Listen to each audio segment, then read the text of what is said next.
Well, good afternoon. Good to see you all. It's an honor to be here today. I give a lot of public lectures across the country about this idea of Hispanic-serving institutions, but when I get invited by my own campus, it's not only an honor, it's also really scary. I don't know why, right? It's my own community. Y'all are my own colleagues. Even if I don't know you, you are my colleagues. We work together across campus. And so it's always a little bit more nerve-wracking when it's with my own community. But I'm excited to be here. I'm excited to be talking about this idea of liberation. And when I was asked to give the keynote around the topic, I was like, of course, because I talk about this idea of educational liberation when I talk about Hispanic-serving institutions all the time. But the reality is most people have the question, what is liberation? And what does that mean? And for some of y'all, with the title of the slide, you're also saying, what is a Hispanic-serving institution? How many of y'all know what a Hispanic-serving institution is? Okay, a good number. Y'all are way more advanced than even HSIs that I visit. I'm like at some HSIs and nobody raises their hand. I'm like, you're at one. And people, sometimes there's like halfway raising. They're like, I kind of know, but not really. So that's great to see so many of y'all thinking about this construct. So I'm gonna talk through it and let us answer these two questions. What does it mean? What does educational liberation mean, the way I think about it? And what does it mean to be an HSI? So I want to call attention to the QR code here. If you want to follow along, feel free. There's citations on the slides, and so you have access to the slides. So feel free to go ahead and scan the QR code if you want. You don't have to, but just for accessibility reasons, if it's easier for you to have it on your phone, happy to have that there. But I'm going to talk about what is an HSI first. I'm letting y'all scan first, but I do have a slide.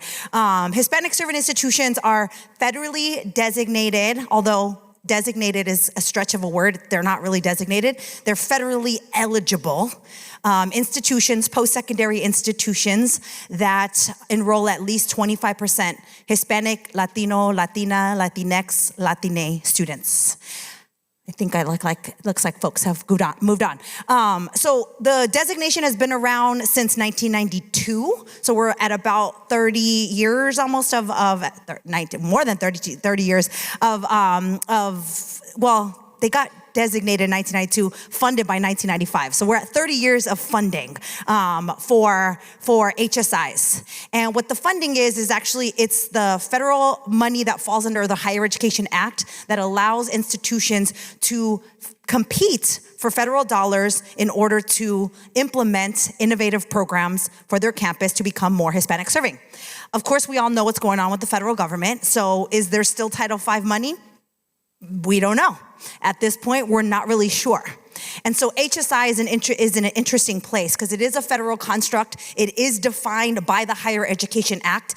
It would take an act of legislative passing. It would have to go through Congress to dismantle not only HSIs, but all minority-serving institutions would have to be passed through Congress. And I think most people know that probably is not likely to happen.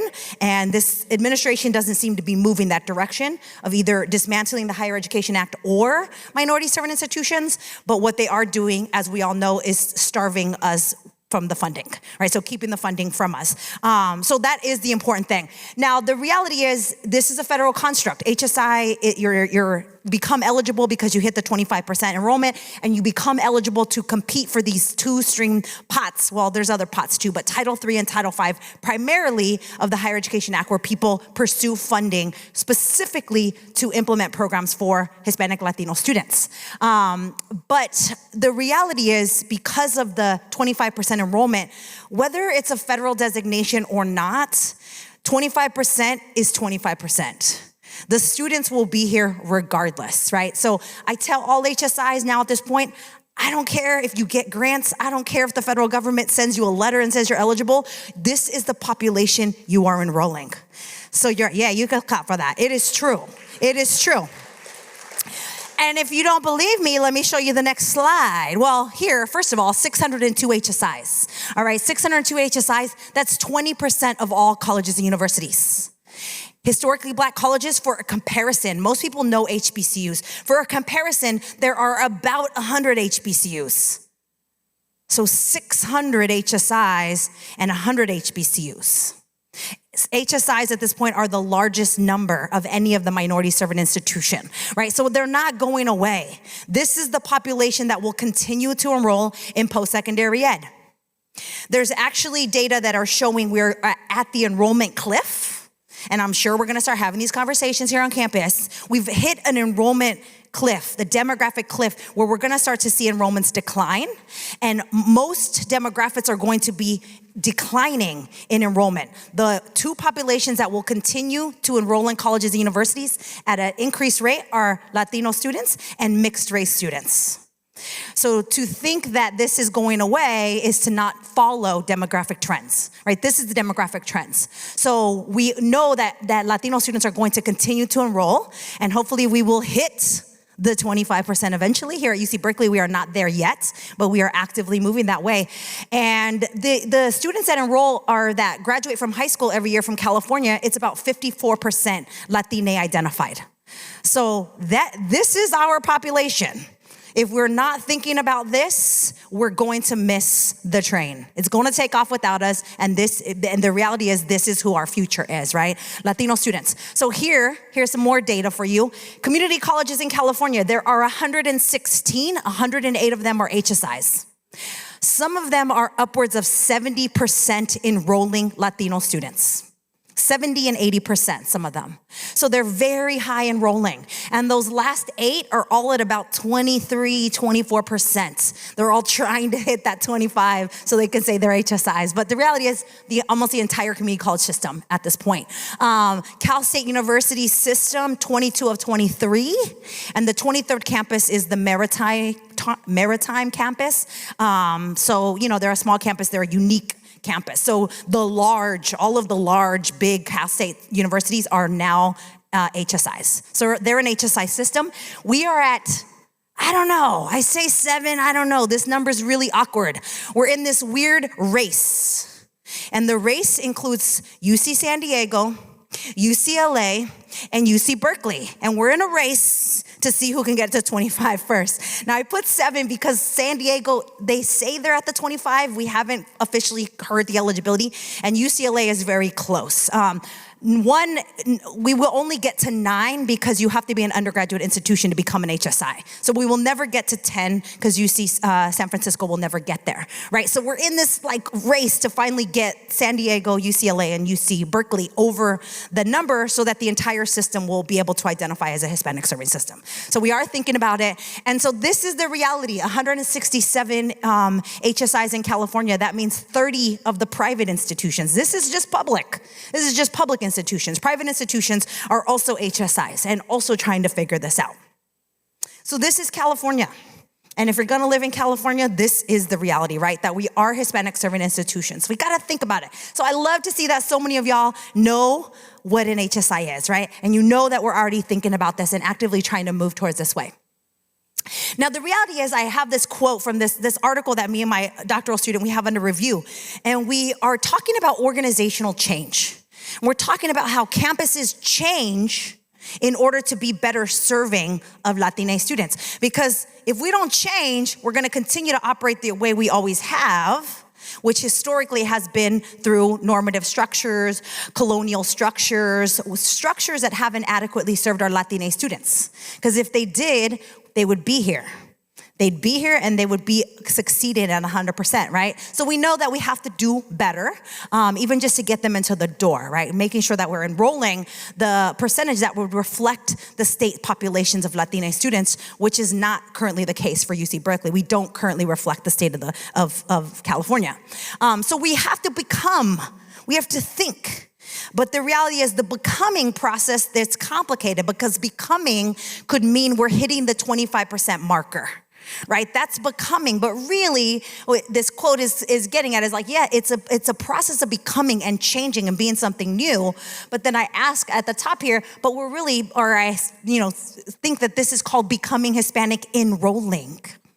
If we're only getting to the 25%, what we are becoming is Hispanic enrolling, not necessarily serving, right? So how do we get to the serving place, right? What does serving even mean? And that's pretty much all of my research. If you want to read anything I've read, the thread in all of my research is what does it mean to serve Latina students? And how do colleges and universities do it better, right? So we want to become, but we don't want to become Hispanic enrolling, we want to become Hispanic serving, right? So enrolling does not equal serving.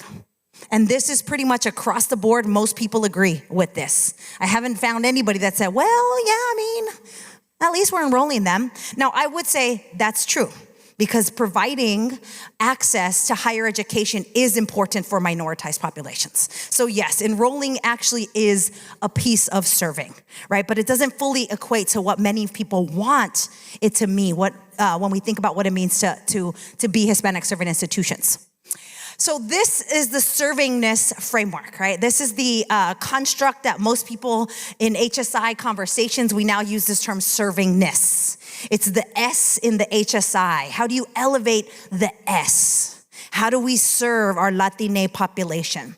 And so this framework was created by me and my colleagues based on a systematic literature review. We reviewed over 100 articles, almost 200 articles that were all about HSIs, and looked at how are people making sense of HSI. Because there was a lot of research going on at the time.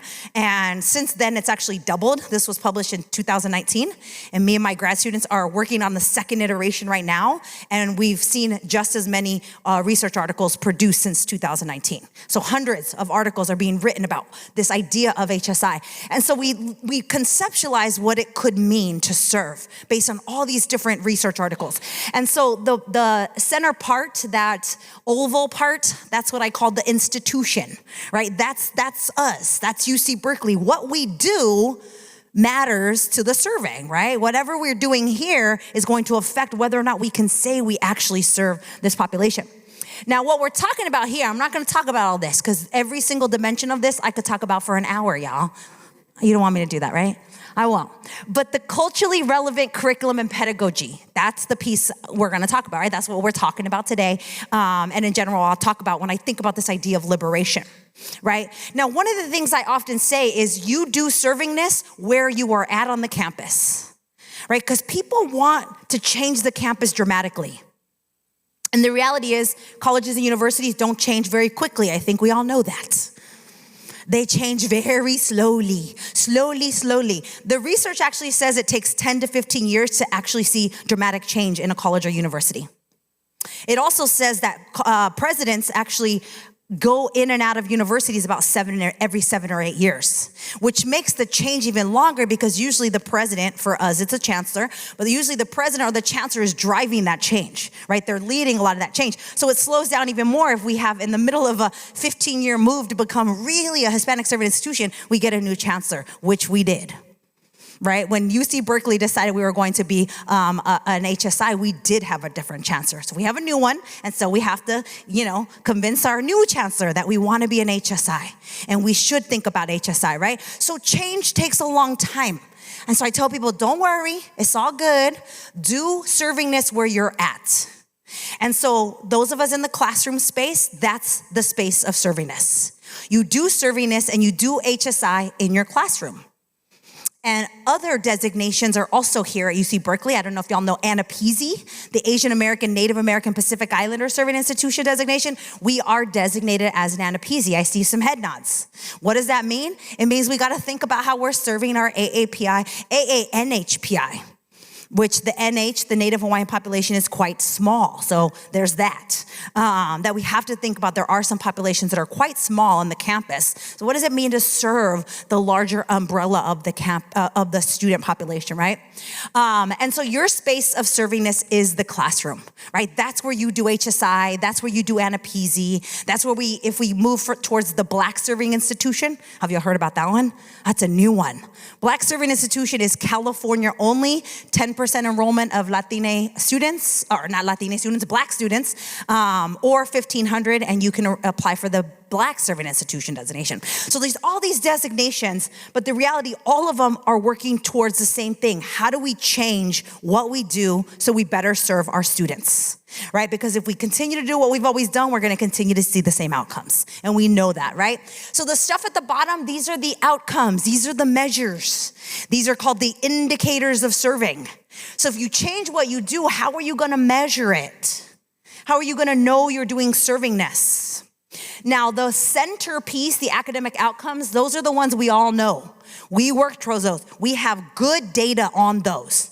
GPA, course completion, graduation rates, college completion, transfer rates in and out of institutions, STEM degree completion, post-baccalaureate enrollment, labor market outcomes. Those are outcomes that all colleges and universities think about, and we have pretty good measures of all of those, right? Not all of them completely, but we have pretty good measures. We can track our students, we can disaggregate the data to see which students are facing inequities on those outcomes. Now, where it gets a little bit less easy to measure is these other boxes. The box towards the left is the experiences. What kind of experiences are students having? Do they have validating experiences, or are they experiencing racism on campus? The racism piece is there. It's connected to that piece way up there. You see that white supremacy? Yep, race. Tending to the way that race and racism play out in the institution is part of this, right? Because we can't say we're providing a liberatory education and then your black students, you ask them and they say, actually, this place is quite racist. Right? Then you're like, well, we got to do better, right? We've got to think about racialized experiences or oppressive experiences, right? The new servingness framework, we've actually changed it to oppressive experiences because a lot of people experience oppression on campuses in a lot of different ways connected to their various identities. But the validating experiences, that's where we're going to focus on this, right? With this idea of liberation education. And then these non-academic outcomes, right? How are we going to measure liberation? That's what most people ask when they say, I'm on board with you on liberation education, Gina, but how are we going to measure it? And our institutional research people, that's the people I charged with doing it. I'm like, well, let's figure it out. How are we going to collect measures on critical consciousness, right? Such an important dimension of this idea of liberation, right? That we want our students to be more critically conscious when they're out of here. If they're getting a liberatory education, we would need to be able to measure that. But how? How are we going to measure that, right? Civic engagement, or more specifically, engaging with students' home communities. We've started to distinguish that, right? That just engaging with the community isn't the same as going back into your own community and participating and giving back to that same community, right? That looks very different, right?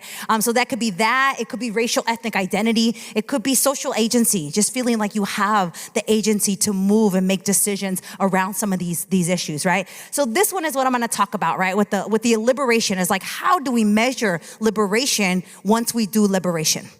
Because that's an important question, right?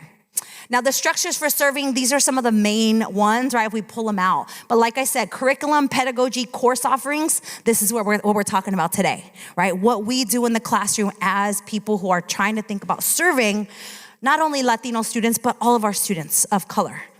That's one of the things I probably should have said. A lot of people want to know, if we're an HSI, does that mean we only serve Hispanic students? The data would say no. A majority of HSIs obviously enroll more than just Latino students.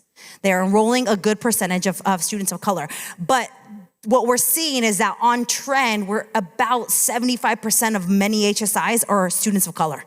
It's that high of a percentage of students of color, right? It's one of those things that when you see the data, you're like, you can attack DEI all you want, President 47, but the reality is our institutions are already diverse, right? Yes, it's true, right? They're already diverse. So if we're going to cut one of those letters off, D could be the one, because we've already arrived at that moment because we are such a diverse nation. Right? So we do have diversity within our schools, within our institutions, within our systems, right? The University of California is a pretty diverse system, right? As far as who we're enrolling. Did we have to work really hard for that? Yes, we did. Absolutely, right? Absolutely having to work really hard to get to that diversity point, right? But now we focus on equity. Are we seeing equity in that diversity? Are we seeing inclusion? Are we seeing justice and liberation? Right? The words that would, I think, come next after DEI. I think we can move beyond DEI anyways, right? That we can move into what is justice, what is liberation. right? Because we know the students are here. We know we're serving a predominantly population of students of color in many HSIs, right? So the curriculum and pedagogy is what we're gonna focus on, but these are some other areas if you wanna think more about the servingness framework. These are all the different things that I have campuses work through, like the mission and strategic plans, mission statements and strategic plans. That's important. We wanna state our commitment to being an institution that serves our diverse students well, and we wanna state our commitment to being a space that provides a liberatory education, right? We've got to state that if we're actually going to do it. This is organizational thinking. And many of the things I talk about is organizational thinking. Oh, let's see. So the freedom dreaming. Let's talk about liberation.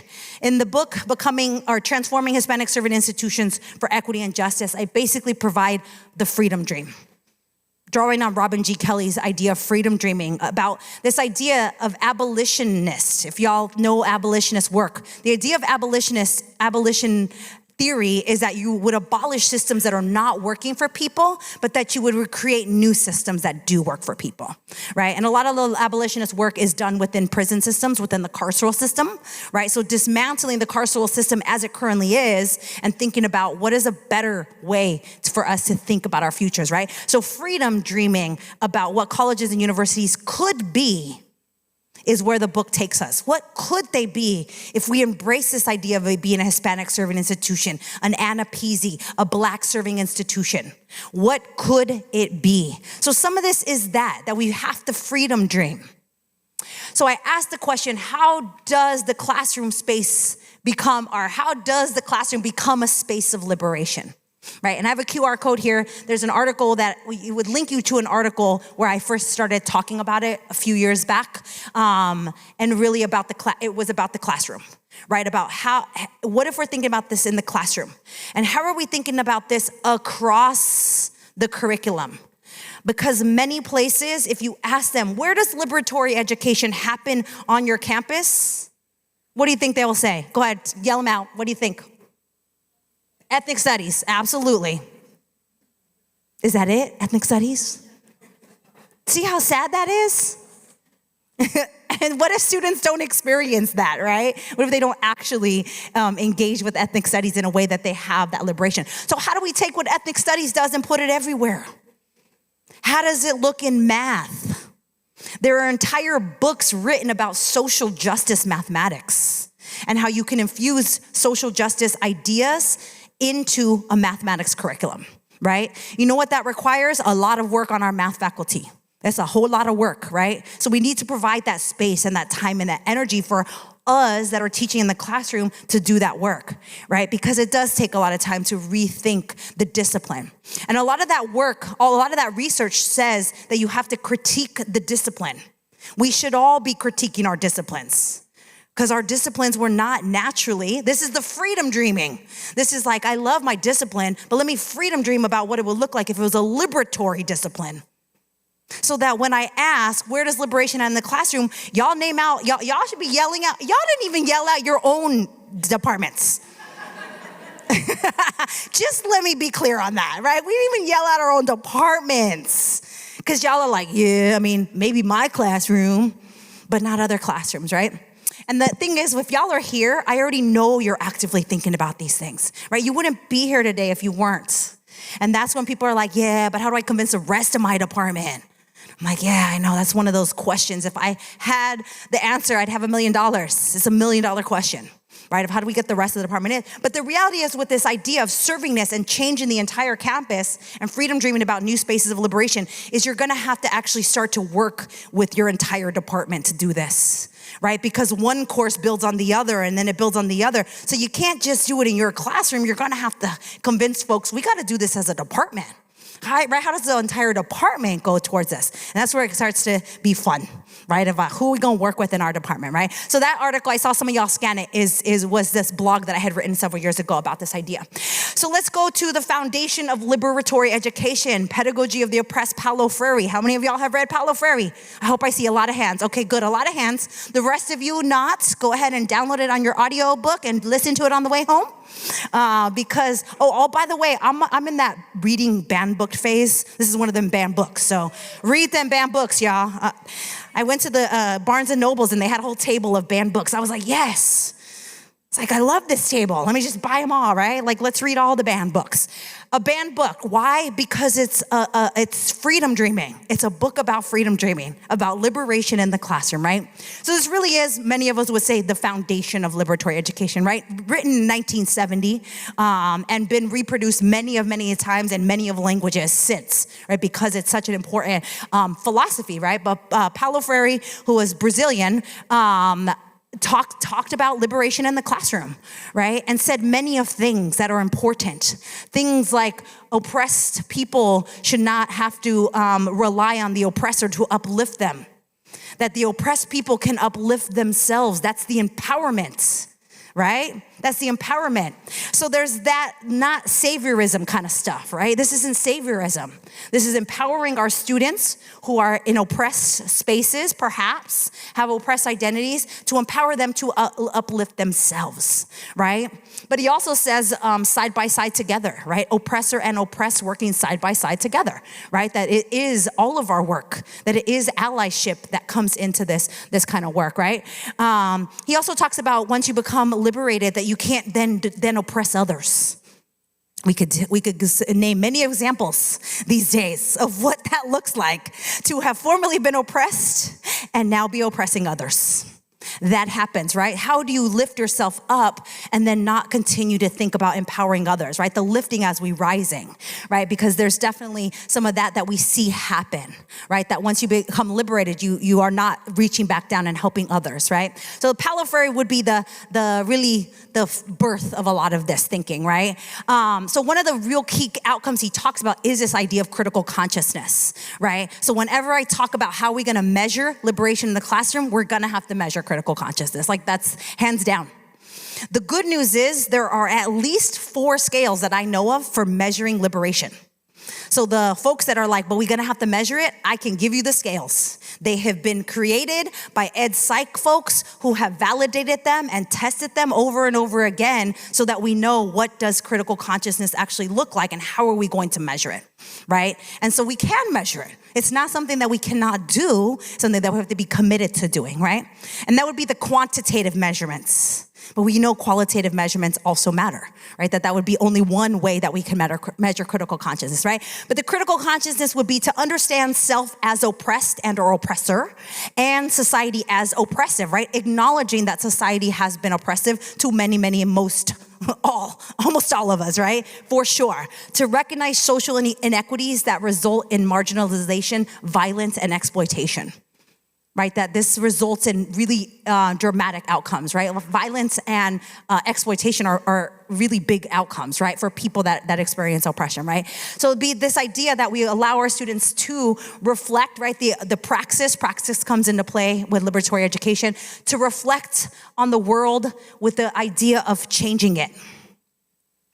So when I work with faculty and I think, how do we do this in the classroom? One of the important things that we have to do in the classroom is then provide students the action piece. Right? We can't just liberate them and then not give them the opportunity to act. That goes very bad. I can give you an example.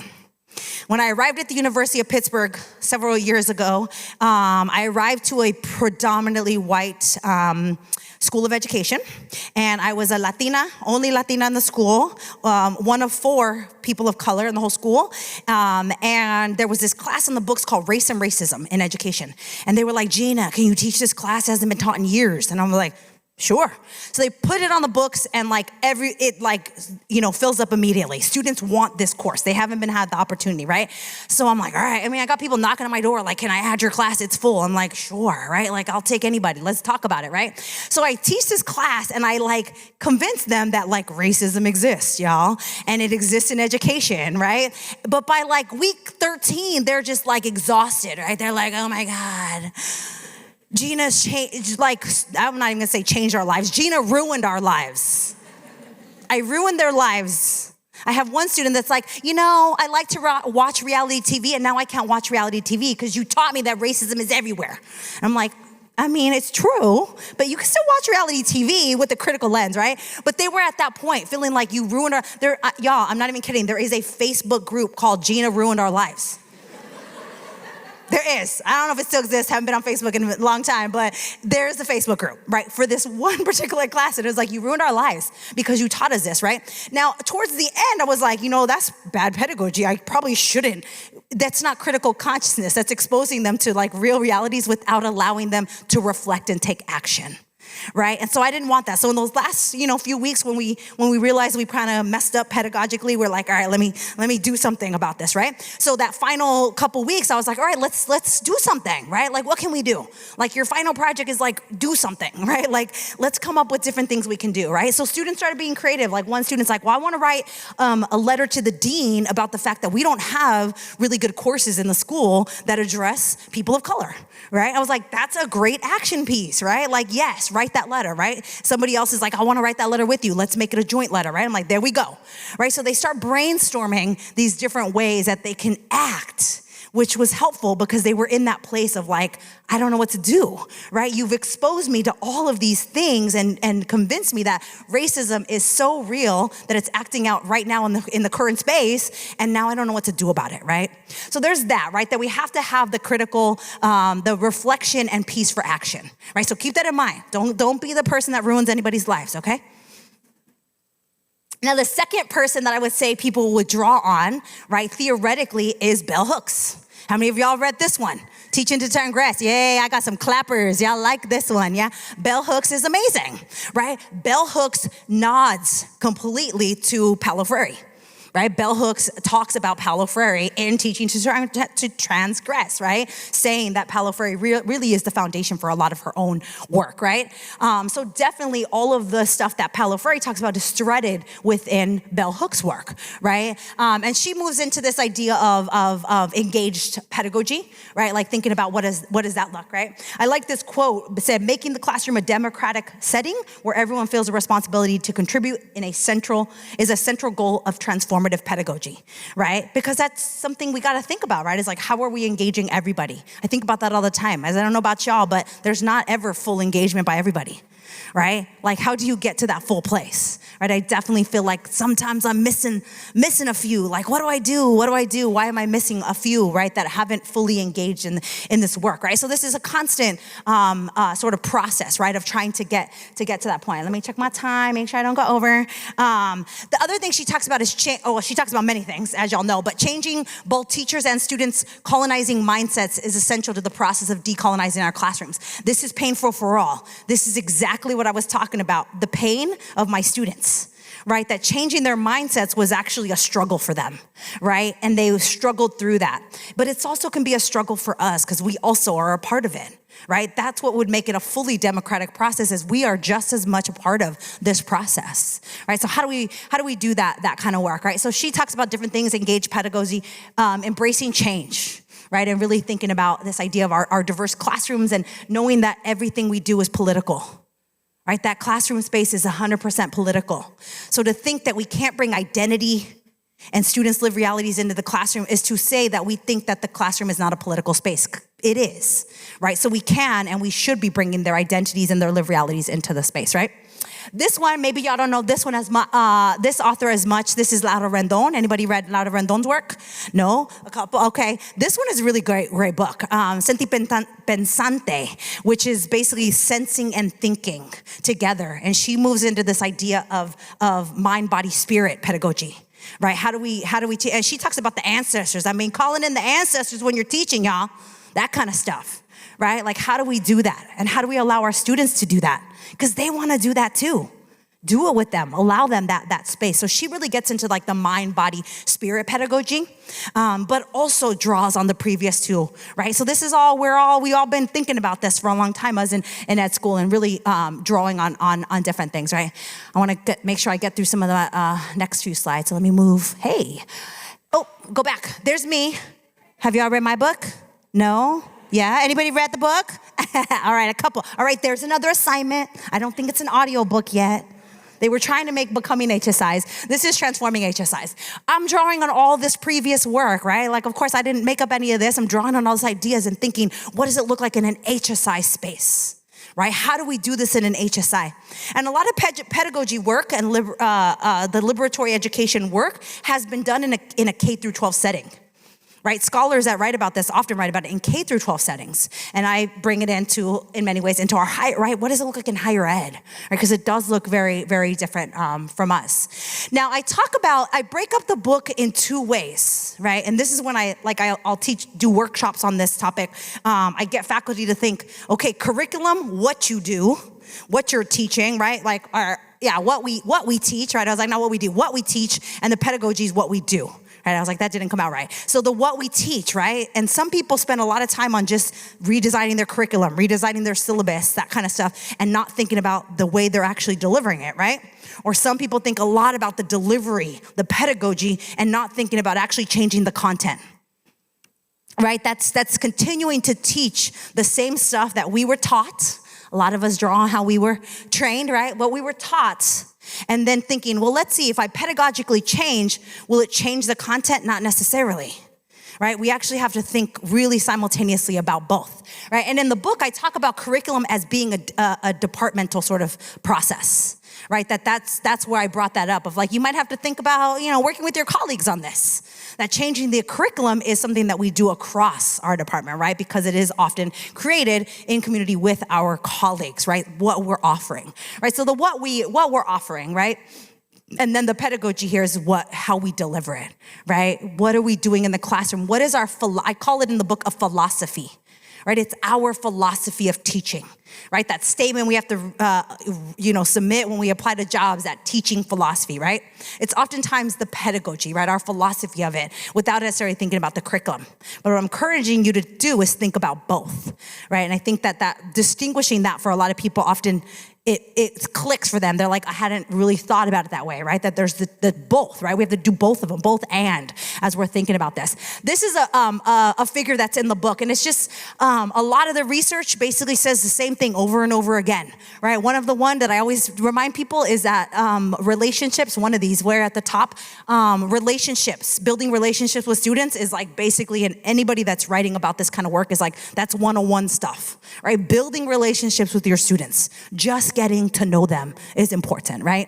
And so you'll hear that over and over again. So a lot of this really is it's been documented and reset and rethought over and over again, which is why I put it into this little we keep doing this. And as long as we keep thinking about this, then we're thinking about our pedagogy, right? The different ways we can deliver it. Now I'm gonna play this clip. This clip is, so I have a podcast called ¿Qué pasa HSIs? What's up HSIs? Anybody like podcasts? Yeah, a couple of y'all? All right, we got a podcaster back there. All right, you can listen to the podcast on your way home then, if it's not your audiobook, all right? Podcasts. This one is actually with one of my favorite colleagues down at Cal State Fullerton. Dr. Alejandro Gadadilla was on the podcast, and everything he said was gold. I could listen to this episode over and over again. It was so good. But he basically, I think, embodies what this looks like at an HSI. And Cal State Fullerton has been an HSI for 20 years. Look how you are teaching the honor students something. And so for me, a lot of our students feel devalued. They feel humiliated by the institution through its policies, right? And this is an HSI. You can only imagine if this was a PWI, right? So we have to build those academic healing elements into what we do because our students need it. Because no one else is validating, right? We talk about validation theory, Laura Rendon. When you do it actively, that becomes really important because the students are no one's ever told me I'm worth it. No one's ever told me that it matters that I graduate. And it's as faculty, that's one of the free things that we can do. Why are people being stingy with the love, right? And it's people, I don't like saying I love you. I'm not asking you to say I love you, right? If that's not your thing, don't do it. But there are institutional things that you can say to a student, you are worth it. Damn it, we need you, right? You're going to be a social worker. And if you don't do it, our community is going to be missing you. How hard is that to say, right? And so for me, that is an element we have to build. The scaffolding of any of our programs has to have those elements where we are actively validating authentically, right? I don't say this just to say it, okay, and now I need to say something validating to you. No. When you listen to the student and you hear their story, you say, that's why you're here, and that's why you need to finish, right? Because we have all these graduation requirements and people need to finish. our students, especially at Cal State Fullerton, the ones who drop out are not heavily in the first and second year. We have a lot of juniors and seniors who drop out.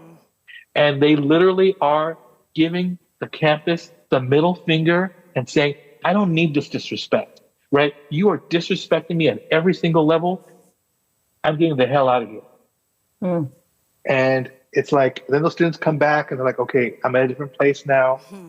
I'm less angry, right? And you're kind of like, okay, let's get you back in, right? You're ready to be back. And so for me, it's like, why does this institution do that, right? Why do we have, and that's what I think has radicalized me the most in terms of being bringing academic abolitionist perspectives to my grading, to how I interact with students, because I want to make sure that we are focused on grading and evaluating learning.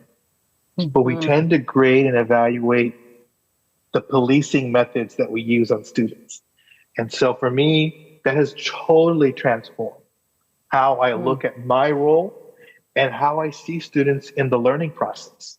And it's hard because, you do have to grade and people are like, oh, university's GPA level, whatever. So yeah, this is not about handing out A's. It's not about any of that. But it is about understanding a C is not a bad grade. Yes, if you want to get to Harvard Medical School, whatever. I just think that at an HSI as large as Cal State Fullerton, and mathematically, if the average grade is a C, guess who the C students are? And if you have policies blocking C students from applying to grants, to research opportunities, then you're doing kind of a systemic exclusion. It's like, we're not racist, it's just the Latinos are not eligible to apply to our program. So that's a good clip, huh? I'm telling you, it's full of gems. Listen to the episode. He gives so many gems. Somebody who would, at his core, say he is all about liberation education, right? Liberatory education, and really thinking about this at an HSI, right? And this is what, when you've been at a campus that has been an HSI for 20 years, like you should be thinking about this, right? You've been thinking about this because it's all you see outward and you looking out in your classroom, right? Cal State University, those classrooms are now 50% Latinx identified. Right? Half of the classroom, when you look out to it, is your Latinx population, right? So he gives us all these just gems on like things that we should be thinking about. This idea of healing in the classroom, he goes on and on about that. Love, right? Loving our students, drawing on bell hooks, right? Bell hooks, there's pedagogies of love that people have created based on bell hooks ideas of love, right? And what love looks like. And that can come into our pedagogy. And that's part of the liberation, right? If we're bringing that in. So how do we measure it? This is always the question, right? Got this last couple minutes to think about how do we measure it? Now, these are the indicators of serving. Academic outcomes, like I said, the liberatory outcomes. The original servingness framework said non-academic outcomes. The racialized experiences, the validating experiences. Now, you can measure these things in your classroom. Is validation happening, right? Like we can ask about that. We can ask about these liberatory outcomes. So those are the two that I want you to think about. I've written about this as well. If you want to look into some of this, this is a research brief. It's a 2-page brief. The QR code's there. Feel free to look at it. But it really is talking about what are these experiences, right? How do we create these? How do we allow students to see their ethnicity, their culture, their history within the classroom, and allowing them to feel validated in that classroom? Now, the one thing that I say here that I think this is a really important thing, and it comes out in the servingness framework, is that these outcomes, what the research shows, is that they are mediators to the academic outcomes. So if we are seeing that our students are not achieving those academic metrics that we want, those normative academic metrics, that these could be a mediator to them, right? And he talks about that, right? He talks about, Dr. Alejandro talks about how students leave and they're mad, right? And it is because they're not experiencing that validation, right? They're not experiencing that liberation, right? And then they come back and they're not mad anymore. Maybe they went out and healed, come back, right? And we might see students do that, right? But those mediator outcomes are going to get us to those academic outcomes. And there are plenty of articles that talk about that, right? That they will lead to greater, so if we build students' critical consciousness, it will lead to greater academic outcomes. And the greatest example of this is looking at the case in Tucson, Mexican-American studies. If y'all don't know the case of Mexican-American studies in Tucson, they have extensive data to show that kids that were going through Mexican-American studies in their high school were much more likely to go on to college and much more likely to graduate. because of that space, because of that liberatory education, right? There's been books written. My colleague Nolan Cabrera just released a book called Banned, and that book talks about this, right? So we can see that they are mediators to the academic outcomes that we want. So taking our time and slowing down and thinking, are we delivering the liberation in the classroom space is important because it will ultimately lead to those academic metrics that we want, right? These are some of my favorites, I would say, if you're gonna think about what are the liberatory outcomes I can do in my classroom, right? And this is where I like I said, I will work with faculty on like, just think of one or two things you can do in your classroom space, right? The critical consciousness is, like I said, that's my favorite. That falls in line with Paulo Freire's thinking, but this desire to give back, that comes up over and over again. And there's actually research coming out. My colleague Juan Garibay is writing about how students in STEM classrooms are more likely students of color are more likely to stay engaged in STEM if they are seeing their STEM degree as allowing them to give back to their communities, right? That using STEM as their pathway to give back to the community, their own communities, is actually coming up in the research, right? So that's a big one. My graduate student right now is finishing her dissertation, and she's looking at liberatory outcomes connected to high impact practices, right? Those things that are like learning communities in the classroom, study abroad, undergraduate research programs. Those are all the like high impact practices that we know work, but she's looking at it of like what kind of liberatory outcomes come out of them for students of color at an HSI. And this was one of the biggest ones, right? That's coming out of her data. I just read this chapter a couple weeks ago. The desire to give back. That by being involved in those high impact practices, yes, people are more likely to graduate. They're more likely to go on to graduate school. Yes, undergraduate research does that. But what are we putting into those experiences that also allows them to give back, this desire to give back? And what she shows is that that is happening in the HIPS. But in the HIPS research, we focused only on the academic outcomes. We haven't validated that these liberatory outcomes are actually something we want, right? So how do we move towards, as a collective, saying liberatory outcomes are important to us, right? Racial ethnic identity development is huge. If you can allow your students to intertwine their racial ethnic identity in the classroom, that's big, right? And this can be as simple as having them reflect on what it means to be a mathematician who is also a person of color, right? Like it's things like that, right? To say like, oh, my two identities? I'm an engineer and I'm a Latina?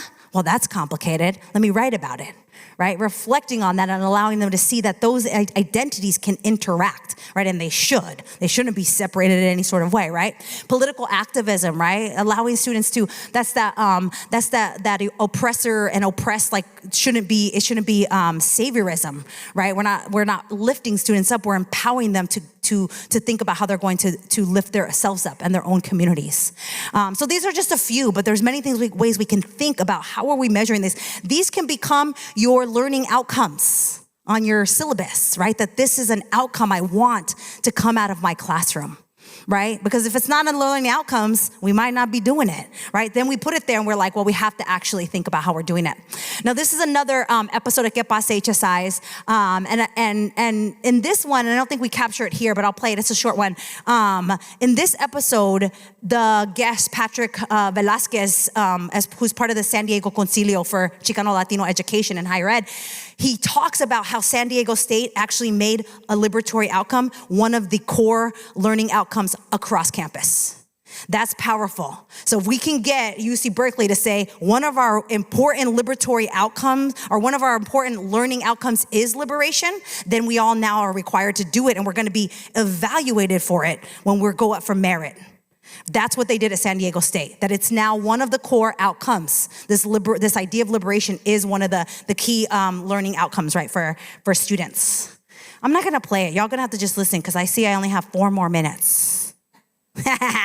Freedom dreaming about HSIs. Infrastructure is arguably the most tangible dimension of transforming HSIs. What I argue is that faculty in HSIs are often not engaged in HSI work, but we are the most important people for providing a liberatory education for students, because our students have to get through us. They've got to get through the classroom. And what HSIs do is we tend to build a cultural center. Well, we have VOP, we have TRIO, we have Center for Students with Disabilities, we have. None of that is in the classroom. How do we do it in the classroom? So what we do in the classroom is arguably, my argument, the most important thing we can do to actually become a space where we're actually serving minoritized students. Becoming an HSI, becoming an ANAPZ, becoming a BSI if we choose to go that path, right? There's the QR code in case you want to listen to Que Pasa HSIs on the way home. Go ahead and scan it. Thank you all very much for engaging with me.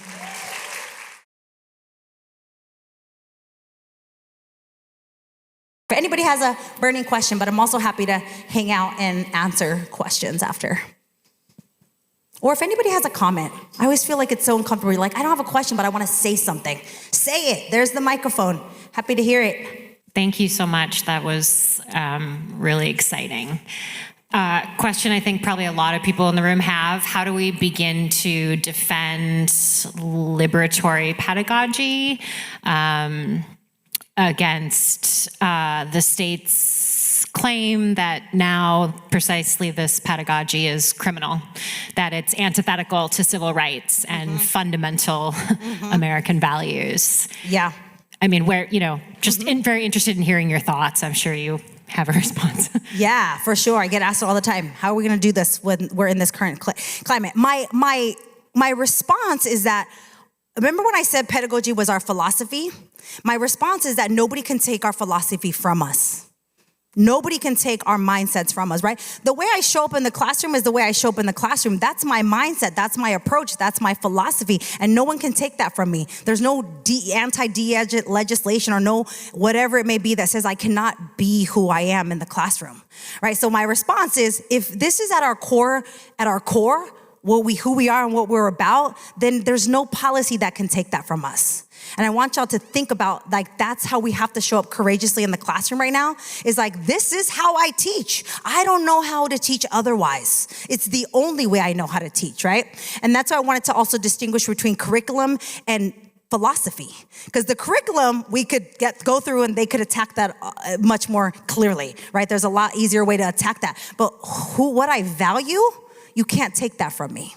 And so that would be my response. Is like, be courageous in that this is what I value, and there's no policy that's gonna take that from us, y'all. BSI. So BSI is a brand new designation, California only, called the Black Serving Institution designation. So the folks who led the charge on the BSI acknowledged that we will never have an HBCU in California. So Black students in California never have the opportunity, if they don't wanna leave California, to experience an HBCU. They have to leave and basically go into the deep South if they want to experience that, because that's where HBCUs are. And so the push was to create institutions that were more intentionally thinking about how do we better serve our Black students. There is currently one that I know of, but most are going through the process now. But Sac State claims to be the very first BSI, like that they were established, they've already been established as a BSI. So Sac State is a triple MSI. They are an HSI, they are an ANAPZ, and they're a Black serving institution. So it's a good question. Any other last comments, questions? Yeah, before we move on. I know we got to move on. Hi, so I do listen to your podcast, by the way. Oh, thank you. And it's great, especially after the inauguration. I needed something to fill my soul and be like, how are we going to keep moving forward? So I turned to your podcast, and it was very informative. I was wondering if you could give maybe a couple examples of how to apply these frameworks in the STEM space, like especially for our STEM faculty who are teaching like classes of 400, 500 students, and they really have to get through hardcore curriculum. How do they help students still see themselves in that curriculum when it's really like to them, it's almost like two different worlds. Yeah, for sure. I mean, I think that's a whole conference in its own, right? Like there is so much, and the reality is there's a lot of research that has been done, right? And so I acknowledge that. I've found a lot of research. I've read books. I typically refer people to books that come out of the urban education literature, right? Urban ed scholars have written about liberatory education in STEM. They've written about liberatory education in math, right? So it's not like it hasn't been written about, and there are a lot of examples. So I turn people that direction, right? Because it is challenging and it does look different than in the social sciences, right? So there's that, just acknowledging that, right? But I think just back to my idea of like how we show up, right? Like just the idea of like, I started my class this semester by like, I show a picture of my kids and my dog. And I'm like, look, this is me. This is my family. These are my kids, right? My dog, right? And I just introduced myself, right? And I identified myself. I'm like, I am Latina identified. I show up as a Latina in this classroom. That's no other way for me to be except as a Latina, right? That's all I know how to be. And a student came up to me after who teaches at a community college and was like, I never thought to do that. Like just introduce myself, right? And there's some of that like just basic stuff. That's that relationship building, right? To allow students to see us as humans, right? They're so scared of us. Have y'all realized that? I realized that this semester. I'm like, y'all, why are you so scared, right? Like I had to put up a QR code for my office hours and say, can you please come talk to me? And when you come, just ask me about my dog, right? Like, and they don't know how to talk to us, right? They're terrified of us, right? And I'm like, I think I'm pretty friendly and approachable, and they were still terrified, right? So there's that, right? It's just breaking ourselves down to the human level is 101, right? Starting there. But I will refer you, like I said, because there's so much to be said, to a lot of the work that has been done in urban ed. There is a lot of work in STEM. So thank you very much, y'all.